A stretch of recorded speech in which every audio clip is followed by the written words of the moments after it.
చూడు చూడు పారుతున్న సెలయేరు ఏమంటుంది, తుళ్ళి తుళ్ళి ఆడుకుంటూ ఏ చోటాగనుంది.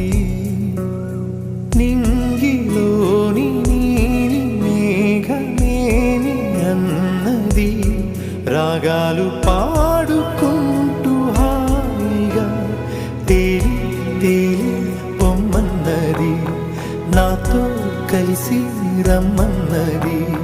గాలిలోన గువ్వలాగా ఆడుకోమన్నది.